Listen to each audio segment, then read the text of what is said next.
welcome back to Math Expressions with Ms. Hasty. Today we're going to be looking at lesson 6-10, Practice Problem Solving. All right, so in your activity books we're going to be doing pages 267 and 268, and then we will look at the homework and remembering for 6-10 as well, and we'll guide you through those story problems. So let's go ahead and begin on page 267. Here we go. I'm going to back it up a page. All right, practice problem solving. Go ahead and follow along as we read. We'll go through the equations. I will give you your final answer. Please make sure that you are doing the work to make sure that you get the correct answer. Here we go. Number 1. 4 college roommates drove 1,050 miles to Florida for spring break. Xavier drove 300 more miles than Yuri, and Yuri drove 200 more miles than Zach, who drove 60 miles. How many miles did Walter drive? Okay, there's 4 of them all together, and we know what 3 of them drove, at least an equation to get to them. So let's go ahead and work backwards with what we do know. For A, how many miles did Zach drive? That's who we do know. Zach drove 60 miles. Let's get my drawing utensil out here. Okay, one more time. Here we go. So Zach drove 60 miles. B, what expression represents the miles Yuri drove? Well, let's go back to our problem here. So Xavier drove 300 more miles than Yuri, and Yuri drove 200 more miles than Zach. So we know that Yuri is 200 plus Zach. So 200 plus 60. And then what expression represents the miles Xavier drove? Xavier drove 300 more miles than Yuri. Okay, so we can figure out what Yuri drove here. So that is 260. And Xavier drove 300 more than Yuri. So 300 plus 260. Okay, and then we can figure out how many miles he drove. All right, so that's 560. The number of miles Walter drove is the number of miles Zach, Yuri, and Xavier drove, subtracted from the number of miles the friends drove all together. Okay, so we know Yuri drove 260, Xavier drove 560, Zach drove 60, and Walter drove the rest. Okay, the total miles in the beginning then was 1,050. Okay, and then we're going to subtract all of these equations here. 60 plus the 260 plus the 560. Okay, and in the end, how many miles did Walter drive? When you are all finished with your work, you should get 170 miles for Walter. Okay, so we work one step at a time based on the information we have. Number 2, Sasha earns $8 per hour working at her grandparents' farm. During July, she worked 39.5 hours at the farm and earned $47 babysitting. How many more dollars does Sasha need to earn to buy a gadget that costs $399? Well, that's how much the gadget costs, $399. All right, and let's set up this whole equation of how you're going to solve this. Well, she earned $8 per hour at 39.5 hours. Okay, so you're going to figure out how much she made working at the farm. Plus, she also earned $47 babysitting. So you take your 39.5 times your 8, turn that into an improper fraction, 39 times 2 plus 1, and that goes over 2. Take times 8 times 1, or 8 over 1, sorry. Add that to your $47, subtract it from the 399, and you should get $36 all together. I'm going to change that. That should be subtracting, right? Because this is how much she needed in the beginning. This is how much she earned 47. What does she still need to earn? Okay, so subtract your $47. $36 is what she still needs to earn. Okay, moving on to number 3. Anya, Jose, Callie, and Steven walk for exercise. Anya's route is 2¼ kilometers long, so we know how far she walks. Jose's route is 1½ fewer kilometers, so that would be less. So Jose walks less than Anya. Callie's route is 1½ times as long as Jose's route. So you need to figure out each one individually. And 2 fewer kilometers than Steven's route. What distance is Steven's route? If possible, answer the whole or the mixed number. So if we take all of our information here, and we start with, okay, so if we write this out in an expression, it's 1½ and then we'll go through this after. Minus 1½ plus 2. Okay, and that's going to give you your total. So what do we know? That Anya's route is 2¼ miles. Jose's route is 1½ fewer, so 2¼ minus 1½. Callie's route is 1½ times as long, so here's our 1½ times that route. And 2 fewer than Steven. Well, if you add 2, that's going to give you Steven's route. So perform the operation in the parentheses first, times your 1½, add 2, and in the end you should get 3 1/8 kilometers for Steven. Okay, remember order of operation, in the parentheses first, multiplication, and then addition. Number 4. A $750 gift was shared equally by 5 people. After spending $90 of her share, Clarissa divided the amount remaining into 2 equal parts. What amount of money does each part represent? Okay, so we started with $750, divided it by 5 people. So you're going to get that amount first. We can even put that in parentheses so that we do that operation first. But then she spent 90, so we're going to subtract 90 from Clarissa. Okay, and then we're going to get that amount there. But then she divided by 2. So once you perform all of those operations, you should end up with $30. Make sure you go ahead and do the work. You are given the equations. Do the work and see that you get the correct answer. Okay, let's go move on to page 2. Got a puzzle penguin on here. Number 5. Chloe purchased a sweater that cost $24 and a shirt that cost 5/8 times as much as the sweater. What amount of change did Chloe receive if she gave the clerk $50? All right. So we could do this a couple of different ways. So if we first want to take our $24 and add it to, so that's how much the sweater is. And then we have a shirt that costs 5/8 times as much. So you're going to take 5/8 of 24 and get that amount. And you're going to get your total, okay? And then you have to take your $50 minus your total. And that's going to give you how much money you should get back. And if you do your math correctly, you should get $11 back.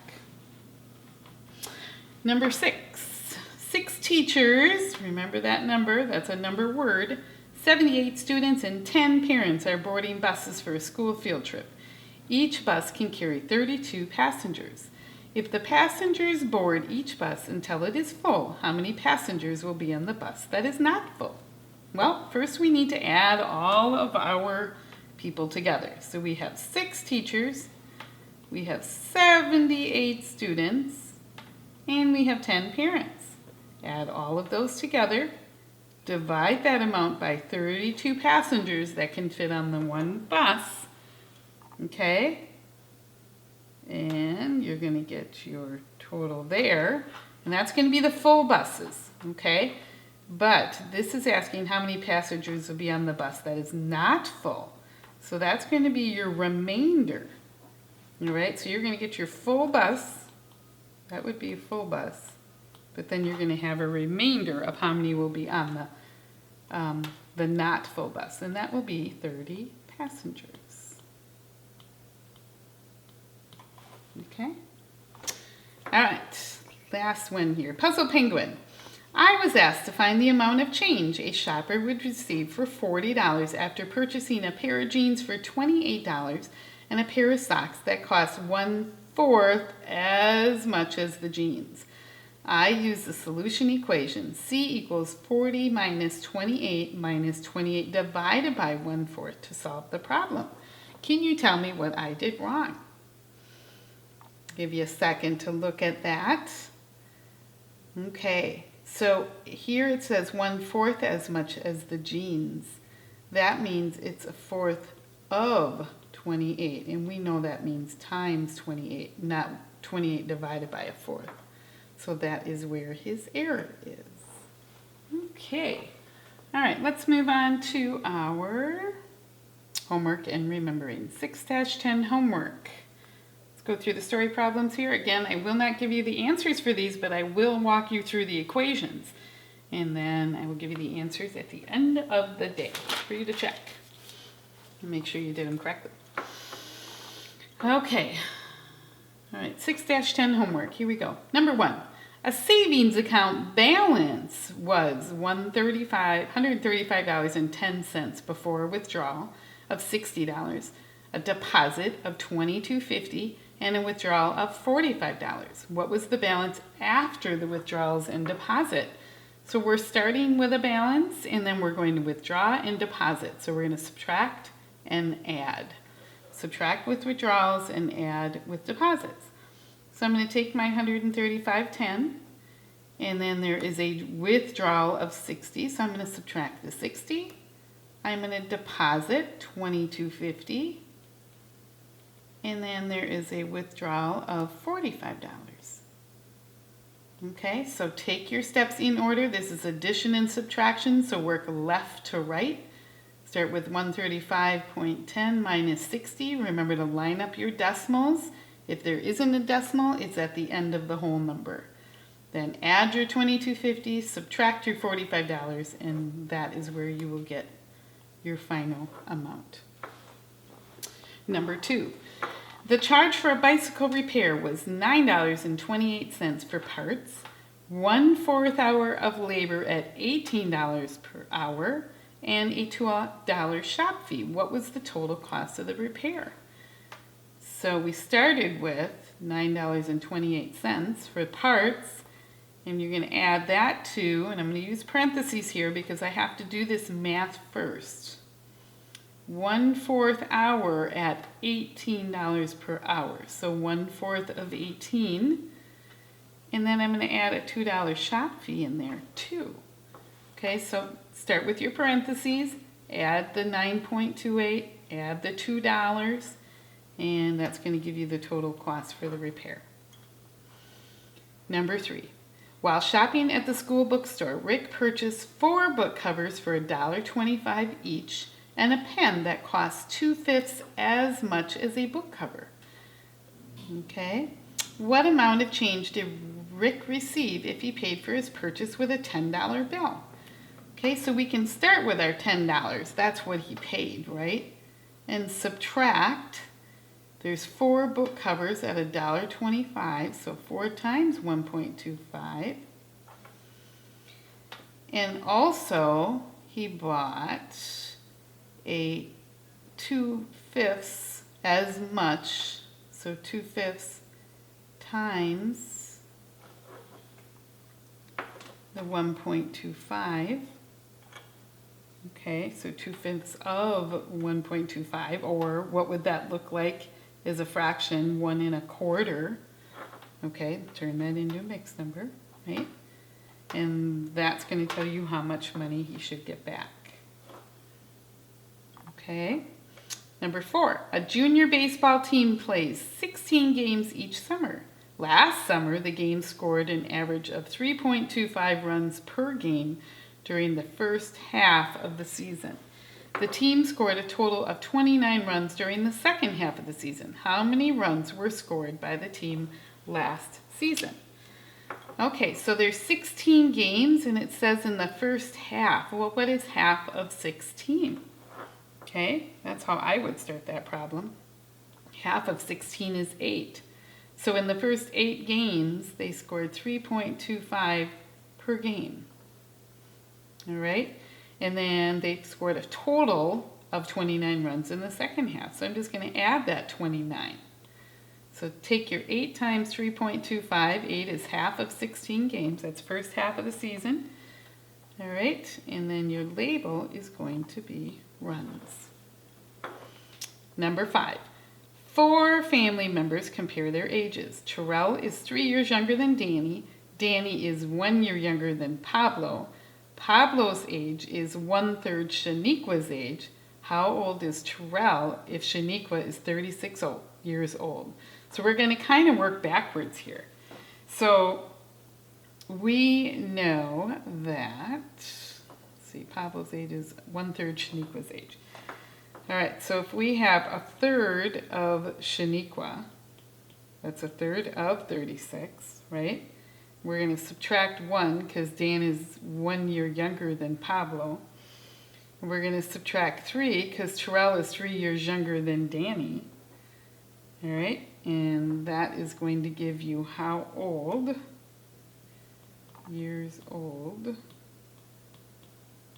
is Terrell.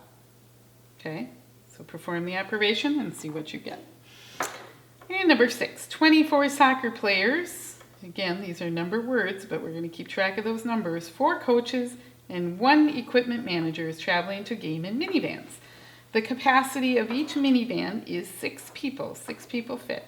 How many people are riding in the last minivan if the other minivans are filled to capacity? Well, first we have to figure out how many people there are all together. So we have 24 soccer players, 4 coaches, and 1 equipment manager. And 6, so we're going to divide that total by 6 to figure out how many are going to fit in the vans. Okay, so you're going to get your total vans, but then your remainder is going to be the answer to how many will be in the last van. So it's kind of the leftover. The leftover people fit in the last van. So this will be full vans. Okay, and then the remainder will be how many will fit in the last one. Okay, let's go ahead and turn to the remembering. Go through a few of these so remember what we're doing. I'm hooked in my book. Okay, here we go. So 1 through 8 is multiplying, double-digit multiplication. Make sure when you move to, here's the double digit, when you move over to the tens place, in this second row, make sure you add a 0 before you start your multiplying. Okay? And 9 through 14, we are dividing with decimals. Number 9 here has a decimal on the outside, but not one on the inside. What do you need to do? You need to add 1. Move this decimal over 1 to move it to the end to get rid of it. Then you have to move this one over 1. And rewrite that as 7 into 490. Okay, if there's a decimal on the outside and the inside, just move this one over 1. You would move this one over 1 and rewrite. 14, you'd be moving it over 2 to get rid of it. So you'd move it over 2 on the inside, then you can rewrite the problem. And then just go ahead and divide. Check your division with multiplication so that you know you are correct. Number 15, after a deposit of $250, a withdrawal of $312, and a deposit of $15, the balance in the savings account is $67.50. What was the balance before the deposits and withdrawals? This is very much like a problem in 6-9 that we did, so we're working backwards. We know what the ending result is, so we're going to go ahead and work backwards on this. So we know we ended with $650, all right? And first there was a deposit of 15 here. We're going to do the opposite, okay? We're going to subtract 15. Again, we are working backwards because we don't know what we started with. Okay, and then there was a withdrawal of 312, so we're going to add that 312. and a deposit of 250, you're going to subtract the 250. Okay, so we are working from the bottom up. We're working backwards, and that's going to give you how much there was before the deposits and withdrawals. And number 6, stretch your thinking. Write an equation that is represented by the following diagram. Here is an example of one.